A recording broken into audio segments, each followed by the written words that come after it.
Soyez les bienvenus sur Muslim Connection TV. Vous allez suivre les chroniques du Ramadan, présentées par Imam Mokhtar Diaye. Le thème d'aujourd'hui, la place et l'importance du travail en islam, en français, suivi de la version Wolof. Chers frères et sœurs en islam, assalamu alaikum wa rahmatullahi ta'ala wa barakatuh. Nous allons vous parler aujourd'hui du sens du travail en islam.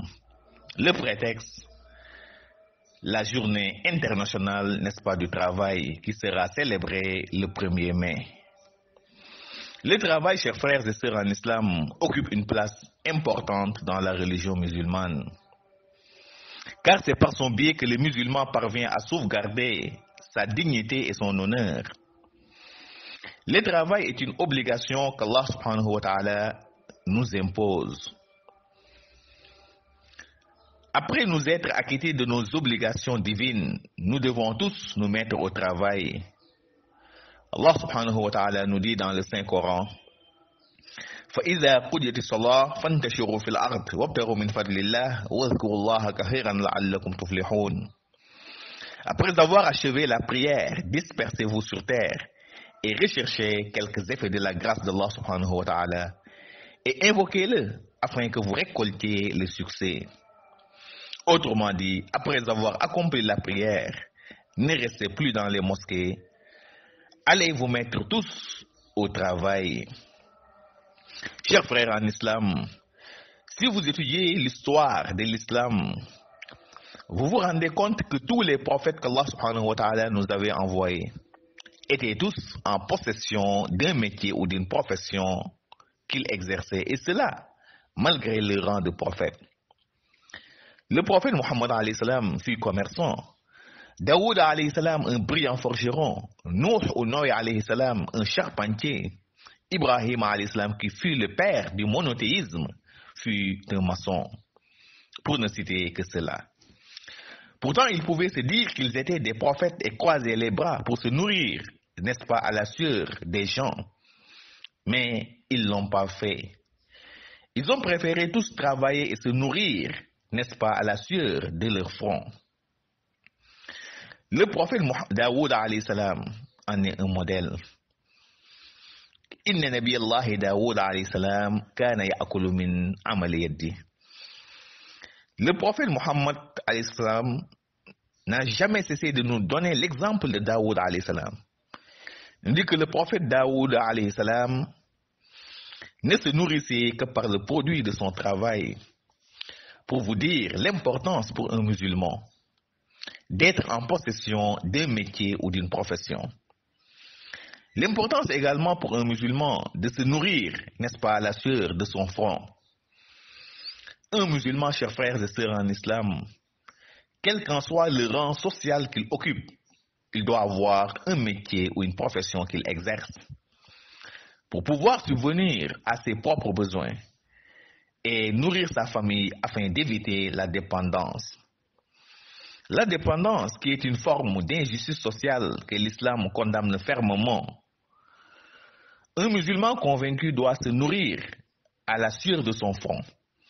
Il doit éviter la paresse, la facilité et le laxisme, qui sont des comportements ou attitudes qui sont aux antipodes des valeurs islamiques.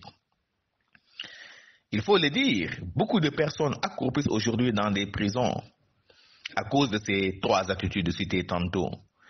Des gens qui veulent mener une vie, qui veulent mener une vie à la bourgeoisie, qui veulent vivre au-dessus de leurs moyens, avec une belle villa, une belle voiture et de belles épouses, et qui ne veulent pas du tout travailler, ce qui est inadmissible au regard de l'islam. Un musulman convaincu doit travailler, surtout un jeune, pour non seulement construire son avenir, mais aussi contribuer au développement économique et social de son pays. L'islam est une religion de foi, mais aussi d'action. Après avoir cru en Allah subhanahu wa ta'ala, il faut descendre sur le terrain et affronter la nature, autrement dit, faire des efforts, car comme on le dit, l'effort permanent est de notre ressort, mais les résultats exclusivement entre les mains d'Allah subhanahu wa ta'ala. De ce fait, après nos obligations religieuses, nous devons tous quitter les mosquées, déposer nos chapelets et nous mettre au travail. Après avoir achevé la prière, dispersez-vous sur terre et recherchez quelques effets de la grâce d'Allah subhanahu wa ta'ala. Le travail, au-delà de l'aspect social, il est une forme d'adoration divine. Une très belle forme d'adoration car il sanctifie et anoblit l'homme. C'est en exerçant un métier ou une profession que nous parviendrons à être estimés, considérés et respectés même dans la société. C'est pourquoi Sayyidina Omar n'estimait une personne que parce qu'elle exerçait un métier ou une profession. Il disait en ce sens, Inni la'ara rajulan fayu'jibuni, fa'iza sa'altu qila la hirfata lah saqqata min 'ayni. Je voyais un homme et je l'estimais beaucoup. Mais une fois qu'on m'informe ou qu'on me déclare qu'il n'a pas de métier ou de profession, je n'ai plus de considération à son égard. Chers frères en islam, le prophète Muhammad alayhi salam trouva un jour une corde suspendue dans l'enceinte de sa noble mosquée. Il demanda à ses compagnons, « Que fait cette corde ici ?» Ses compagnons lui répondirent, « Il y a un de nos frères qui passe tout son temps ici à prier. Une fois épuisé, il se sert, n'est-ce pas, de cette corde pour se soulager. » Le prophète Muhammad alayhi salam leur demanda, « Cet homme-là, qui le nourrit ?» Ils lui répondirent, « Il y a des fidèles d'à côté qui lui apportent de quoi se nourrir. » Le prophète Muhammad alayhi salam leur répondit, « Cet homme-là, malgré toutes ses prières, il est le pire des gens. Et s'il meurt ainsi, il risque l'enfer. » Pour juste vous montrer l'importance pour un croyant d'être en possession d'un métier ou d'une profession. Un jour également, le prophète Muhammad sallallahu alayhi wa sallam serra la main à un de ses compagnons nommé Mu'az ibn Jabal et sentit que ses mains étaient rugueuses. Il lui demanda, « Ô Mu'az, vous exercez quel métier ?» Mu'az lui répondit, « Suis cultivateur. » Le prophète Muhammad alayhi salam serra longuement sa main et lui dit, « Allah subhanahu wa ta'ala et son prophète aiment de pareilles mains. Et de pareilles mains, l'enfer ne les brûlera jamais. » Pour juste vous dire encore une fois de plus, combien il est important pour un croyant d'avoir un métier ou une profession. Chers frères en islam, il y a de ces péchés qui ne se pardonnent que par le fait de se nourrir, n'est-ce pas, du produit de son propre travail. Inna min az-zunubi la yukaffiruha as-salat wala as-siyam wala al-hajj wala al-umrah walakin yukaffiruha al-humum fi talab al-ma'ish. Le prophète Muhammad sallallahu alayhi wa sallam nous dit, il y a de ces péchés que ni la prière, c'est-à-dire surrogatoire, ni le jeûne, ni le grand ou le petit pèlerinage ne peuvent effacer.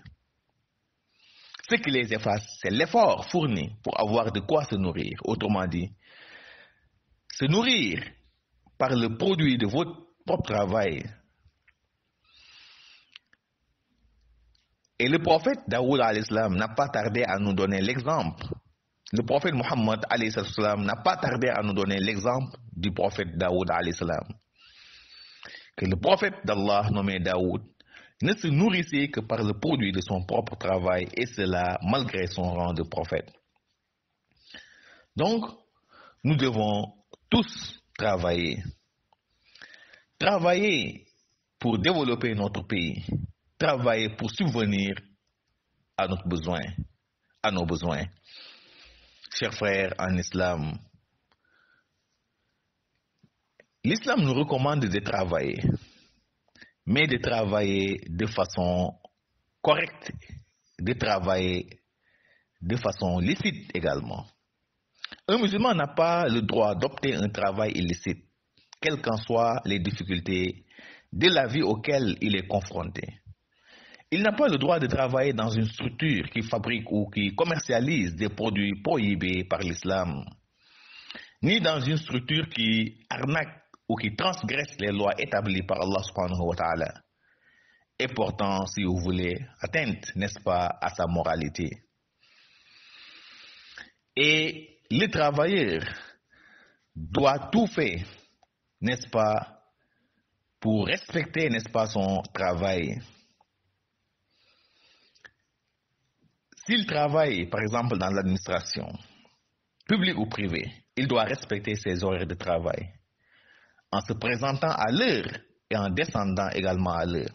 Il doit éviter les absences non justifiées et surtout encore faire son possible pour remplir son cahier de charges. S'il fait du commerce, il doit éviter également tout ce qui est malversation, comme le fait de vendre des produits périmés, n'est-ce pas, portant atteinte, si vous voulez, à la vie des citoyens, à l'image des médicaments de la rue et autres. Chers frères en islam, si la personne triche ou opère des malversations dans le cadre de son travail, tout ce qu'il gagnera comme salaire ne serait pas licite, ni profitable pour elle, ni pour sa famille, parce que c'est de l'argent illicite. Et comme le dit l'adage, l'argent mal acquis ne profite jamais.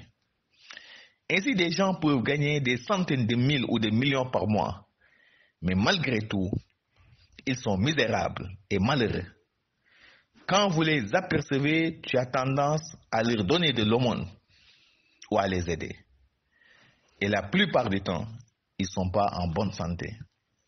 Donc, chers frères et sœurs en islam, travaillons, mais de façon licite.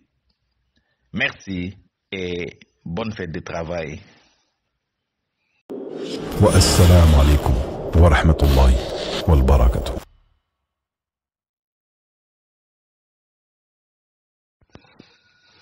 mbokk yi asalaamaaleykum wa rahmatullahi taala wa barakaatu.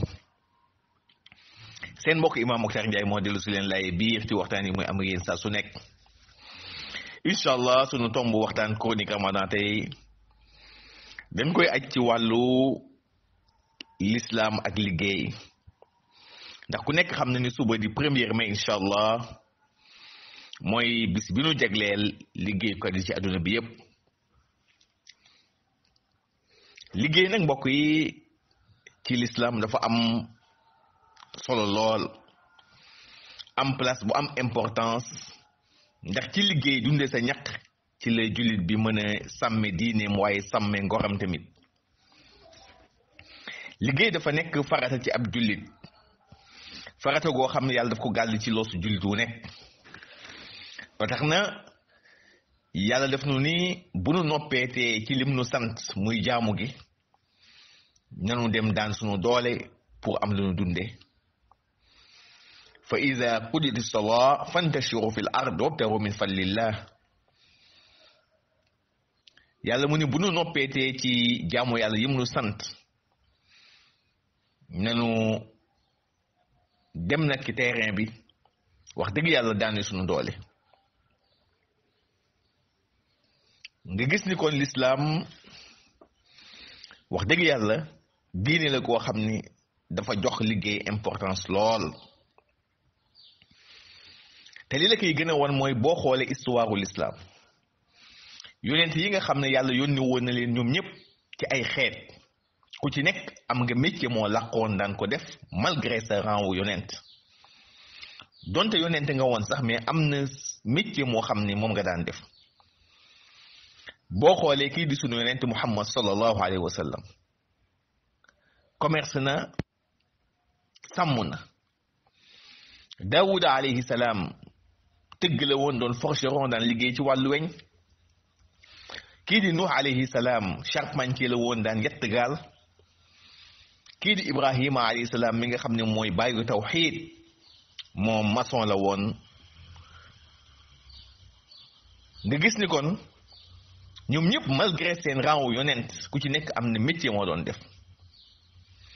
mënoon nañu ni rek ay yonent lanu croiser les bras téye seen loxo toog di dunde ñaq doomu aadama yi, waaye defuñu ko woon. ñoom ñëpp dañ doon liggéey di dunde seen ñaq.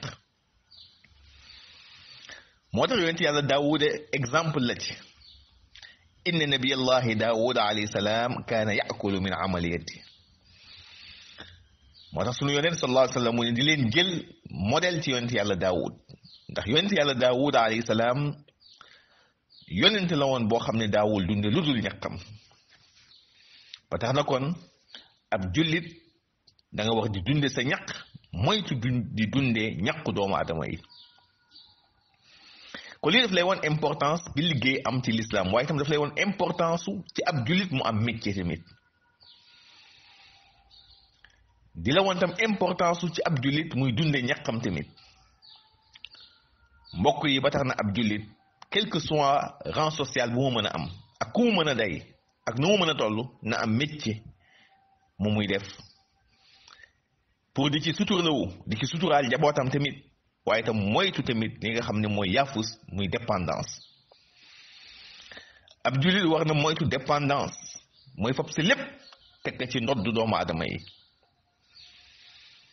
mbokk yi jullit dafa war a di dunde ñaqam moytu ab tayal moytu yaafus ndax loolu ay jikko la yoo xam ne islam daf ko ŋàññi lool yu safaanoo la ak l'islam tayal yaafus yàccaaral fab si yépp teg ko ci ndoddu doomu aadama yi loolu l'islam ŋàññi la tey boo gisee doomu aadama yu bari rawat na ci jeunesse bi tëdd kaso dara waral ko lu dul li xale yi di wax rek bëgg lu yomb bëgg nga kër gu rafet bëgg nga soxna yu rafet bëgg nga oto yu rafet te nanguwoo daan sa doole nanguwuloo sonn loolu faw nga dugg ci loo warul dugg jullit mbokk yi dafa war a am métier rawatina ab ndaw pour benn defar avenir am waaye itam pour contribuer itam ci développement économique bu réewam islam diine ngëm yàlla la waaye itam diine action la tamit da ngay gëm ba noppi nag wàcc sur le terrain waaye dooni gëm naa yàlla rek toog da ngay gëm yàlla ba noppi sabablu wàcc nag sur le terrain dem daan sa doole ndax effort ñun la war waaye la ca des nag nañ ko teg ci loxo yàlla ba tax na gannaaw suñuy farata dañu war a génn ci jàkka yi teg kurus yi dem daani suñu doole fa iza qudiyati salaa fantashiru fil ard bu nu noppeetee ci jaamu yàlla yi nanu tëj jàkka yi teg kurus yi dem nag daani suñu doole mbokk yi julli liggéey dafa nekk jaamu yàlla bu am solo gannaaw ba mu nekkee lu am solo ci wàllu société jaamu yàlla bu rafet la ku ci nekk rek ne la wóor na yaa ngi jaamu yàlla képp kuy def sa liggéey na mu waree di ci dundal sa njaboot kooku yaa ngi ci jaamu yàlla bu rafet waaye itam am solo ci wàllu société ndax ci am métier am profession di daan sa doole ci loolu lan lay nawee ci biir société bi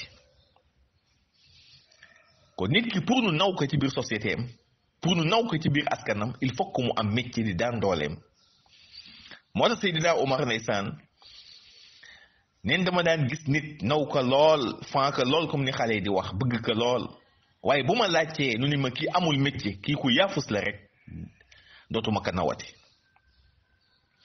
inni la ara rajulan fa yu'jibuni fa ida sa'altu qiila la xirfata la saqata min ayni ne dama daan gis nit naw ko lool bëgg ko lool yéemu ci moom waaye bu ma laajee nu ni ma kii amul métier rek kii ku yàfus la rek ne damay dañ ci moom dootuma ko nawati pour wan leen ni kon bokk na ci lu ñuy nawee nit ci société mooy nit ki am métier am profession bu muy def di ci daan dooleem di dunde ñàkkam yonent bi sallallahu alayhi wa sallam dafa mos a ñëw ci jumaawam fekk fa ab buum buy lang benn corde mu laaj saxaaba yi buum gi lu muy def fii ñu ni ko buum gi de kenn ki saxaaba yi de moo ko fi def moom daal ci jàkk ji daal la dëkk dinaa fi la rek bu sonnee nag ci buum gi lay ngoy di ci soulagé wu yonent bi ni leen kii kan moo koy dundal ñu ni ko ah kii de dëkkandoor yi nekk ci peggu jàkk yi noo koy jox lu mu lekk ak lu mu naan yonent bi sallallahu alayhi wa sallam tontu leen ni leen kii de ak julleem yu bari yi yépp moom moo yées ci doomu aadama yi te anam bii bu ci faatoo safara la jëm pour wan leen kon importance ci ab jullit nga am métier di dunde sa ñaq waaye toog damay jaamu yàlla rek duma liggéey loolu moom du lislaam. benn jour tam yonent bi sallallahu alayhi wa sallam dafa nuyu saxaaba bu ñuy wax Muaz, daf ko nuyu jox ko loxo, gis ni loxo Muaz yi dafa dëgër lool, mu ne Muaz lan ngay def, lan ngay liggéey? Muaz ni ko man de baykat laa, damay bay suufu yàlla si. yonent bi sallallahu alayhi wa sallam ñëpp loxo yi téye ko lu yàgg, mu ne yàlla ak yonentam di bëgg nañu loxo yu nu mel, te loxo yu nu mel safara du ko mos a lakk. pour wan leen rek mbokk yi ni lislaam wax dëgg yàlla dafa jox liggéey importance, waaye itam dafa bëgg ab jullit di dund ñaqam. li ci ëpp solo mooy gis nga liggéey di dunde sa ñaq, loolu dafay far yenn bàkkaar yi ci nit. yonent bi sallallahu alayhi wa sallam mu ni am na lenn ci xeetu bàkkaar yoo xam ne ay julli naafila faru ko, kooru naafila faru ko, aj faru ko, umra faru ko. li koy far mooy di daan sa doole ci lu lew di dunde sa ñaq, loolu moo koy far. inna min az-zunubi la yukaffiruha as-salaa wala as-siyaam wala al-hajj wala al-umra walakin yukaffiruha al-humuum fi talab al-ma'iisha. am na bàkkaar yoo xam ne kon du julli naafila, du koor, du aj wala umra moo koy effacé, waaye li koy far di ko effacé mooy di dunde sa ñaq ci lu lew, di daan sa doole di dunde sa ñaq rek. moo tax yonent bi alayhi salaam comme ni ma ko waxee sànq daf nu daan jox exemple ci yonent yàlla Daawud. inna nabiyallahi Daawud alayhi salaam kaana yaakulu min amali yadi. yonent yàlla daawul dunde dudul ñaqam malgré rang wu yonentam. moo na wax ne yonent laa rek toog, waaye ñoom ñëpp dañ daan dunde seen ñaq. ba tax na lislaam daf nu digal kon nu liggéey daan sunu doole, moytu yaafus, moytu di dépendance, moytu jël sunu yëpp di ko teg ci ndodd doomu aadama yi. waaye lislaam noonu mënu digale liggéey nag, noonu la digale ab jullit mu liggéey liggéey bu lew, moytu liggéey bu xaraam. lépp lu xaraam jullit daf ko war a moytu. jullit amul droit di liggéey liggéey bu xaraam. ak jafe-jafe àdduna lu mu tar amuloo droit di liggéey liggéey bu xaraam. te bu amuloo droit tam booy liggéey tam di ci dugal ay malversation, di ci dugal ay tappale. jullit amul droit di liggéey ci bërëb boo xam ne lan fay def neexul yàlla. jullit amul droit di liggéey ci bërëb boo xam ne la muy liggéey tamit islam daf ko sib. buy commerce ne respecté règle commerce, moytu dugal ci riba, moytu di wàññi balance, moytu di ci dugal yenn xeeti tappale yi. buy liggéeyal ci administration tamit na góorgóorlu ba nga xam ne di xëy heure di wàcc heure, moytu yenn absence yi, waaye tamit fexe respecté cahier de charge ba nga xam ne moom lañ ko jox. bu deful loolu rek mi ngi def malversation, mi ngi def ay tappale. gis nga nit ki buy tappale ci liggéeyam wala li si def ay njuuj njaaj, kooku lépp lu mu ci gañee du barkeel. moo tax ngay gis léeg-léeg ndeysaan kuy liggéey ba sonn rek, wala kuy liggéey di gagné ay millions par mois, waaye boo ko gisee rek ndeysaan bëgg ko sarax. léeg-léeg gis yenn fonctionnaire yoo xam ne noo ngi xëy de am poste yu baax, di am salaire bu baax, waaye boo leen gisee ndeysaan da nga leen di bëgg sarax, da nga leen di yërëm. ndax lanuy gagné barke nekku ca. moo tax liggéey da nga koy sellal pour mu am barke, ndax barke moo gën barele. ba tax na kon barke boobu nu ko mën a amee ci sellal la ñuy def, moytu tricherie, moytu def malversation ci sa liggéey, moytu di si dugal ay njuuj njaaj. kon nu gis ni kon liggéey daal mbokk yi dafa am importance lool ci diine l'islam. ba tax na kon noo ngi ndokkeel liggéeykat yépp ci seen feetu 1er mai bi, di leen ñaanal yàlla barkeel seen liggéey. assalaamu aleykum wa rahmatullahi taala wa barakatuh. wa assalaamu aleykum wa rahmatullahi wal barakatuh.